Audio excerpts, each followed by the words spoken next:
Israeli সেনাবাহিনীর command ও প্রতিরক্ষা বাহিনীর গোয়েন্দা সদর দপ্তর এবং সামরিক গোয়েন্দা শিবির লক্ষ্য করে ক্ষেপণাস্ত্র হামলা চালিয়েছে ইরান। বৃহস্পতিবার ইরানের রাষ্ট্রায়ত্ত বার্তা সংস্থা ইসলামিক রিপাবলিক নিউজ এজেন্সি এ তথ্য জানিয়েছে।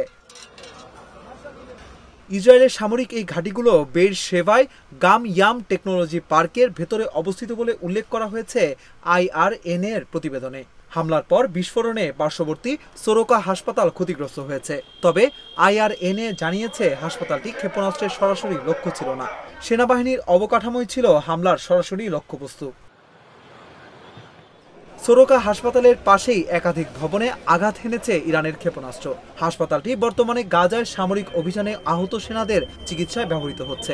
সেখানকার চিকিৎসা কর্মকর্তা জানিয়েছেন, সাধারণ মানুষকে হামলার স্থান থেকে দূরে থাকতে বলা হয়েছে। এদিকে ইসরায়েলের কেন্দ্রীয় অঞ্চলের কয়েকটি স্থানে হামলায় বড় ধরনের ক্ষয়ক্ষতির খবর পাওয়া যাচ্ছে। তেল আবিবের হোলন শহরে একটি ভবন ধসে পড়েছে বলে জানিয়েছে স্থানীয় সংবাদ মাধ্যম।